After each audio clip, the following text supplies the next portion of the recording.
আজকে আমরা solo leveling dragon rocket chapter 3 explanation জানতে চলেছি। আপনি যদি এর আগের দুইটা এক্সপ্লেনেশন না দেখে থাকেন তাহলে ডেসক্রিপশন বক্সে লিংক দেওয়া আছে, আপনারা ওইখানে গিয়ে আগের দুইটা পার্ট দেখে আসেন, তারপর এটা দেখেন। চ্যাপ্টার শুরু করা যাক। এপিসোডের প্রথমেই আমরা দেখতে পাই শহরে মাইকিং করা হচ্ছে এবং সেখানে বলা হচ্ছে কোরিয়ান ইউনিভার্সিটি অব আর্টসে ডানজান ব্রেক হয়েছে।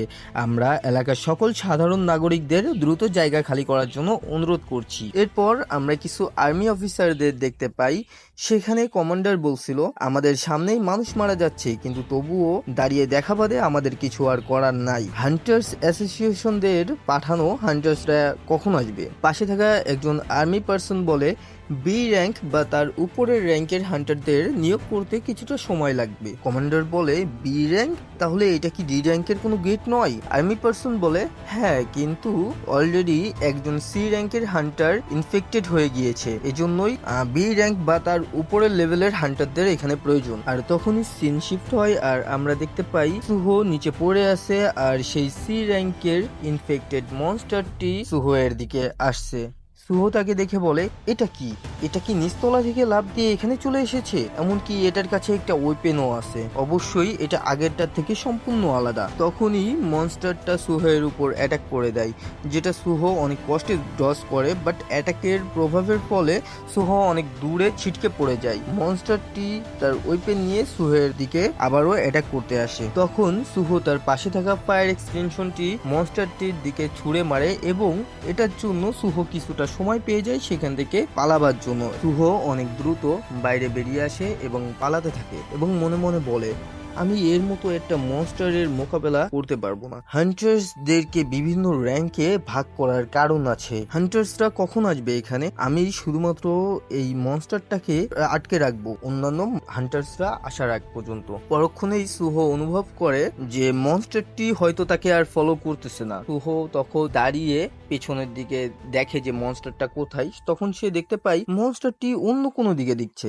আর পাশের বিল্ডিং এ আমরা দেখতে পাই তিনটি মেয়ে ছিল যারা ছাদের উপরে হান্টার্সদের আসা পর্যন্ত অপেক্ষা করছিল, আর মনস্টারটি ওটার দিকেই দেখছে। এরপরই মুহূর্তের মধ্যেই মনস্টারটা এক লাফেই সেই বিল্ডিং এ চলে যায় এবং সেখানে আক্রমণ করে দেয়। এটা দেখে সুহো বেশ অবাক হয়ে যায় এবং পরক্ষণেই অনেক সিরিয়াস হয়ে রেডি হয়ে যায় ফাইট করার জন্য এবং বলে হান্টার্সদের আসার অপেক্ষা করার সময় নাই। এরপর সুহো নিজেও লাফ দেয় এবং সেই বিল্ডিং এর ছাদে পৌঁছে যায় এবং যাওয়ার পরই সুহো সোজা গিয়ে মনস্টারটির মুখে একটা কিক মারে। এটার জন্য মনস্টারটা তেমন কিছুই হয় না, বরং মনস্টারটি মুহূর্তের মধ্যে ঘুরে গিয়ে সুহোর উপর আবার অ্যাটাক করে দেয়। সুহো অ্যাটাকটি কোন রকম ডজ করে এবং মনে মনে বলে তার সিঙ্গেল অ্যাটাকও আমাকে মেরে ফেলতে পারে। বেসিক্যালি সুহো আগের ডি র্যাঙ্কের ইনফেক্টেড হান্টার ছিল, তার সঙ্গে ফাইট করে অনেক বেশি ক্লান্ত হয়ে গেছে এবং ভীত হয়ে গিয়েছে। আর এই মনস্টারটি তো আগের মনস্টারটির থেকেও অনেক বেশি শক্তিশালী ছিল, দ্যাটস ওয়াই সুহো আর কি এখানে ভয় পাচ্ছে। এটাই যাই হোক, সুহো মনে মনে বলে কিন্তু আমি তাকে এভাবে চলে যেতে দিতে পারবো না। এটা বলেই সুহো মনস্টারটির উপর অনেক দ্রুত পাঞ্চ করতে থাকে এবং তারপর সুহো তার হাঁটুর মাধ্যমে মনস্টারটির মুখে অনেক জোরে আঘাত করে, কিন্তু এটাতেও মনস্টারটির কিছুই হয় না, বরং মনস্টারটি সুহোর উপর নিজের অ্যাটাক ল্যান্ড করতে পারে। এরপর আমরা সুহোকে দেখতে পাই যে অনেক দূরে ছিটকে পড়েছে এই অ্যাটাকের ফলে। সুহোর মুখ থেকে রক্ত বেরোতে থাকে। সুহো তার স্টার্ট উইন্ডোতে দেখতে পাই যে তার এইচপি মাত্র 1 রয়েছে।